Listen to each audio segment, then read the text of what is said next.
Good morning, everybody.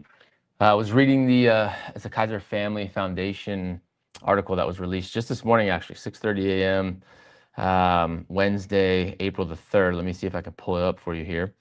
And, it was interesting as I was reading through it. The headline says, "Tax Time. It brings surprises for some who receive ACA subsidies." And it reminds me of a couple of articles that were written in the fall that were starting to project the impact of the ACA subsidy and what was going to happen with, the new administration and their stance on funding it. So let's go over a couple of things. I want to talk about the initial projection was that 4.8 million people were going to be impacted, meaning losing their coverage. Turns out another article was written a couple of months after that said, hey, actually, it's 7.3 million. And the Kaiser Family Foundation has kind of now written an article that talks about what the tax impact is going to be for folks that have lost that coverage. So bear with me. On vacation here with the family in a bit of a conference room, so forgive the background, but I think nonetheless we'll have some good content to review here. So let me pull up this this article from the Kaiser Family Foundation first. And what I want to highlight, which really kind of, let me see if I can get to the tab here. There we go. Okay, and now let me bring that to stage. Boom. Awesome. Okay, so as I said, the Kaiser Family Foundation article headline is "Tax Time Brings Surprises for Some Who Receive ACA Subsidies." Tell us more. Tax time can come with big surprises for some who have Affordable Care Act coverage, including owing money back to the government for premium subsidies received during the previous year. That seems like a massive surprise to me and maybe a massive surprise to many other ones. Talks about the challenges and then kind of goes into how the government is going to track that. So enrollees pay a percentage of their household income towards their health insurance premiums based on a sliding scale, ranging in 2025 from nothing for very low income people to 8.5% at higher income levels. Subsidies usually paid directly to insurers cover the rest. And I think that's a big part of the Affordable Care Act that, maybe folks in the healthcare industry understood, maybe some folks, in the general population understand that, the federal government was paying the insurance companies kind of on their behalf to lower the cost, create a bigger risk pool. Ideally, these insurance companies will drop pre-existing conditions. They had to as a part of this. And so they said, hey, we're going to need a bit more money to cover it. Now, the federal government's coming back saying, okay, now that things have changed a little bit, we're not going to subsidize things the same way. We're going to have to look at your taxes and see if you maybe owe us some money back for the money we paid on your behalf, if you will, towards these subsidized insurance products. So, of course, this article's encouraging folks not to skip the filing. And here is kind of the surprise. So all enrollees who received subsidies for the Affordable Care Act coverage in 2025, and more than 90% got at least some help. That's pretty big. Need to include a special form, the 8962, with their tax filing. The form is used to reconcile a person's actual income with the amount of subsidies they received. The information the IRS mails to them on a separate form. Now, I think what's going to come as a surprise is, and they highlight a client, Katie Alexander, that says, I can make anywhere between $20,000 and $45,000 next year. She just doesn't know, right? Sounds like she does. She works multiple jobs, and that's a big fluctuation. So when it comes time to plan for a lot of folks who maybe have consulting type work, gigs, maybe it's not a consistent revenue, maybe like a W-2 person, very, very challenging for them to kind of predict how much they're going to make. And so the subsidy that they get to give them the health insurance is now coming back to them in the form of probably a tax, either less of a return if they had it, or maybe they'll owe money. So the cap here is $375 for a single individual who earned less than $31,325, or two people at the federal poverty limit. There's no repayment cap, however. Go figure. The government wants its money, right? Uncle Sam wants his cut. So basically, the article just kind of highlights, hey, be ready for this. Not quite sure exactly what it's going to mean to the individual level. You have to file that part with your taxes. But what it brought up for me as I was just kind of cruising through the article was, man, I wonder what now that we've seen, the federal government's going to comb through the subsidies that were given to insurance companies on behalf of beneficiaries, that could bring a big impact for a lot of people. And what it brought for me was a reminder of, oh yeah, we were talking about what was the projected impact to people who have insurance. Many articles have coined it as the insurance cliff. A lot of folks are going to be going without coverage. It's probably going to increase the premiums for other people that are, still getting a subsidized Affordable Care Act product because there's less people in the risk pool due to eligibility requirements. Now, your premium has to increase to cover, what are the projected losses from these insurance companies and what they have. Now, I'm going to read to you just a little bit of the initial article that the Urban Institute put out. This was back in September of 25, so it was a projection, and now we're kind of seeing it with the Kaiser Family Foundation and exactly what that means. But what they said was 4.8 million people will lose coverage in 26 if the enhanced premium tax credits expire, which, as we know now, hindsight, it did. Enhanced premium tax credits, which aim to expand and stabilize health insurance coverage, have been in place in the market since 21, but are set to expire after this year.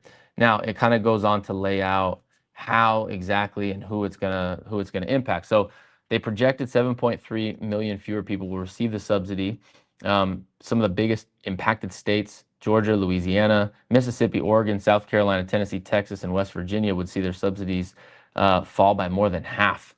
It's a big impact. If you're one of those states and roughly half of the folks who are receiving subsidized, health insurance no longer do, that could mean they go uninsured, which most folks understand is going to lead to higher hospitalization rates, delayed care, prolonged illness, and potentially higher mortality rates, potentially. It could mean underinsured, which maybe they are eligible for Medicaid or Medicare, so they get some of the base covered, which, if they are eligible for that, could be good coverage. Now, if there's the folks in the middle, what do? Talked about this a little bit in the past. I had Michelle on from One Community, and she runs the CEO of the Sacramento based One Community Health federally qualified health center. And what we talked about was what federally qualified health centers do, who they cover, what they're intended to do. I haven't looked it up, but I would imagine that there are rural health centers or federally qualified health centers in these places where at least primary care and probably some basic outpatient specialty care is available. On top of that, hospitals can't deny. So there's some type of care for folks, but definitely not what is wanted, needed, or desired really in that community. The article goes on to talk about different demographics. So non-Hispanic Black people, non-Hispanic white people, and young adults would see the largest increase in uninsurance. So demographics play a factor here. They go on to just talk about the premiums for the folks who stay in will more than double. So from, I guess this is an average of $1,171 to $2,455. So $1,200 to $2,500, almost doubling for people with incomes from 250% of the federal poverty level to 400%.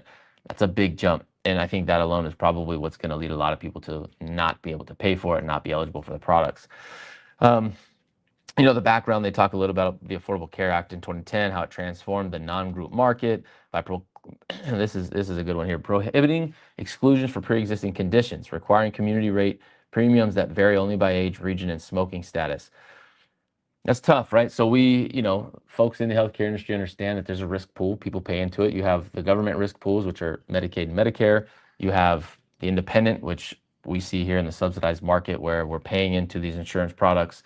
They manage the inflow of cash. They got to manage all the the payments that go out via claims for the providers.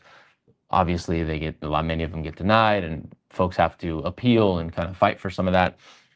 But interesting to see how that projection of 4.83 million translated. Now, once again, I started with the Kaiser Family Foundation article this morning. I just talked about the folks that are going to be taxed.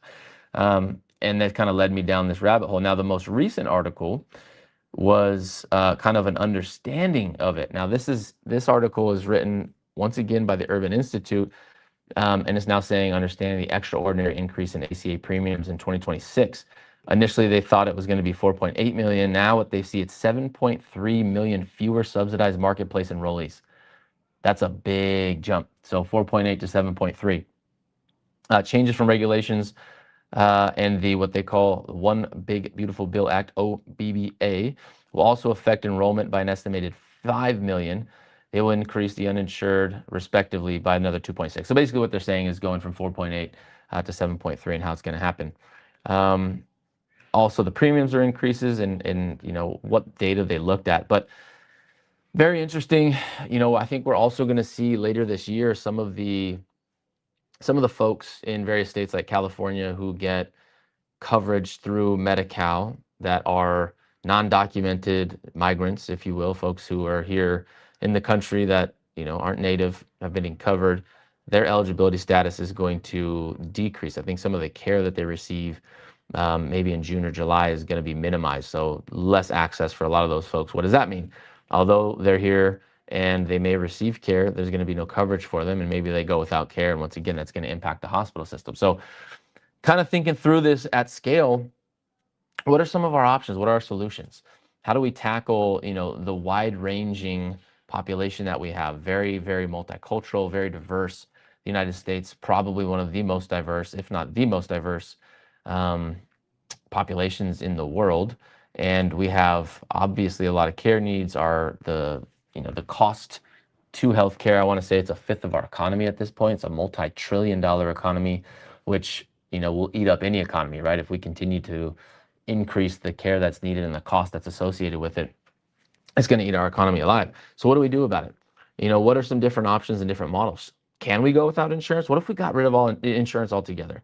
That's something that I've been just thinking about, just kind of exploring from a thought process. Would that even be viable? Could we really go without insurance? No Medicaid, no Medicare, no private insurance. What would happen? Would that completely just crash the market? A lot of people would skin their knee, if you will. And I don't want to say skin their knee in the sense of literally, there would a lot of people would lose. Many people would go without insurance. Many people would die, probably very rapidly if they didn't have life extending treatment care, whatever. And I'm not advocating for this approach. I'm saying if we go without insurance, what would happen? On one side, in the short term, a lot of people would not have access to care, and that would be very detrimental to them. On the other side, it would put a lot of businesses underwater, including the massive insurance companies that seemingly everybody's complaining about. Patients complain about it. Politicians complain about it. Executives, except for those that work for the company, complain about it. And I would imagine even some of the folks within those companies have some complaints because they see what happens, and managing cash and investors and patients and doctors can be a challenge. So they might go under. All of the employees that work for them would also go under. But then I wonder if the cost would normalize. If insurance didn't exist and we had to pay directly for the care that we receive, number one, there'd be some more personal accountability. 4 out of the $5 trillion that we spend in our healthcare system can be allocated towards chronic disease. Most of that preventable. The CDC says that the United States, I want to say 73% of folks in the United States, per the CDC, has at least one chronic condition. Most of those chronic conditions are lifestyle related and can be prevented. You're talking about obesity, diabetes, heart disease, etc. The list goes on. So if insurance falls and some of the economy crumbles and many people lose their lives, which is very unfortunate, I don't want to minimize that downpact. I'm saying it's an aspect. We don't have to unpack that here. But would cost normalize? Would all of a sudden, if you go to get an oil change and it's $100 at one place, oh, I'm not going to do it. You go to another and it's 40 and you take it. Would that happen? Would price transparency have to come forward? Because now we, as the consumer, are directly driving the ship. Would hospital costs come down? Would the radiology and the ancillary services and the lab and procedures and drug costs, would they all come down because now the market has to compete? That's the benefit of a free market, is to let the economy decide.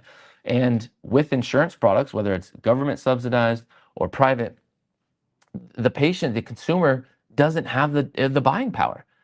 And then if they do get to purchase a good or service, it has to go through a review process, and then it comes back to them on the back end. They're letting them know it was approved or denied. And so the person, the physician, the practitioner, the facility that's providing the care doesn't get paid, and the patient gets stuck in the middle, maybe having to pick up the tab or going towards a max out of pocket. So I don't know if it's worth exploring.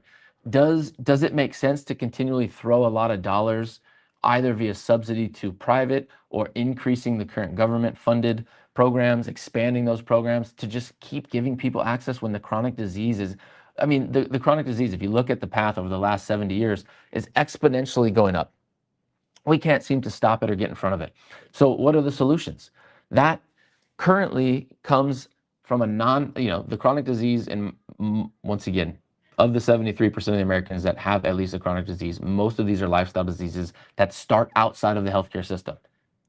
How do we attack that so that the healthcare system isn't always picking up the tab and the providers aren't always getting knocked over the head with poor care, poor outcomes. The United States is #1 in the world in a lot of things, but we have a second and third world outcomes for certain things. Many of that's true. A lot of the burden comes to treating chronic disease and then the downstream impacts that happen from that. So I don't know. I think it's worth exploring.